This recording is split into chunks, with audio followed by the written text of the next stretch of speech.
कांग्रेस के नेता राहुल गांधी का प्लान एक बार फिर से फेल हो गया है। राहुल गांधी हर वक्त मोदी विरोध में लगे रहते हैं, लेकिन वो अपने मकसद में कामयाब नहीं हो पा रहे। राहुल गांधी दावा कर रहे हैं कि 1 साल में मोदी सरकार गिर जाएगी, लेकिन राहुल गांधी को विपक्ष के दल ही झटका दे रहे हैं और बीजेपी की रणनीति के आगे कांग्रेस कहीं टिक नहीं पा रही। मोदी और शाह की चाणक्य नीति के आगे राहुल गांधी की रणनीति धरी की धरी रह जा रही है। झारखंड में राज्यसभा चुनाव एक बार फिर दागदार रहा। फिर चुनाव में क्रॉस वोटिंग हुई। तमाम मॉक पोल के बावजूद वोट रद्द भी हुए। झारखंड विधानसभा में राज्यसभा की 2 सीटों पर हुए चुनाव में आशा के अनुरूप झामुमो के प्रत्याशी बैद्यनाथ राम सबसे ज्यादा 30 वोट लेकर विजयी हुए। मुकाबला कांग्रेस प्रत्याशी प्रणव झा और बीजेपी समर्थित निर्दलीय प्रत्याशी परिमल नथवानी में था।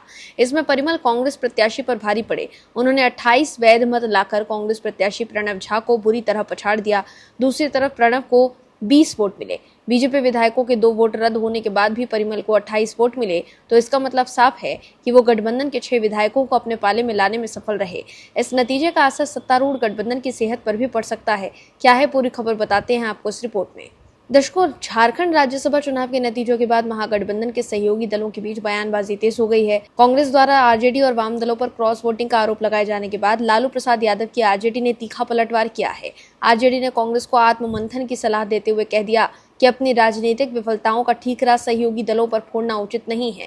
लालू और तेजस्वी यादव की आरजेडी ने अपने आधिकारिक एक्स हैंडल पर जारी बयान में कहा कि झारखंड राज्यसभा चुनाव का परिणाम ये साबित करता है कि कांग्रेस अपने ही विधायकों का पूरा समर्थन हासिल करने में असफल रही।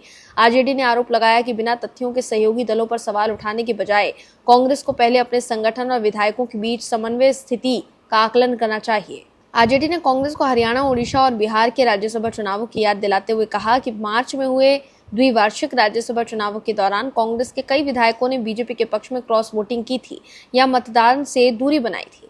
राजद के मुताबिक उन मामलों में संबंधित विधायकों ने सार्वजनिक रूप से भी महागठबंधन उम्मीदवारों को लेकर असहमति जताई थी, लेकिन कांग्रेस नेतृत्व ने उनके खिलाफ कोई प्रभावी कार्यवाही नहीं की। तो देखा आपने कैसे आरजेडी ने कांग्रेस को आईना दिखा दिया है।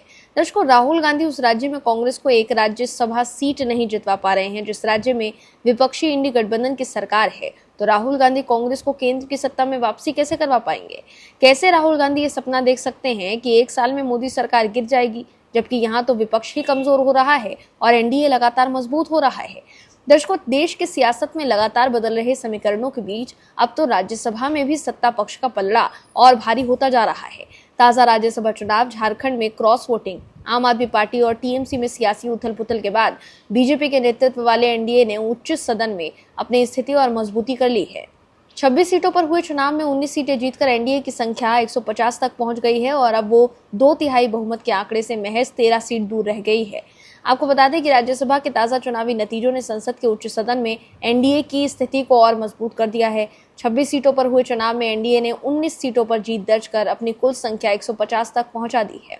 अब राज्यसभा में एनडीए गठबंधन 2/3 बहुमत के आंकड़े 163 से केवल 13 सीट पीछे रह गया है।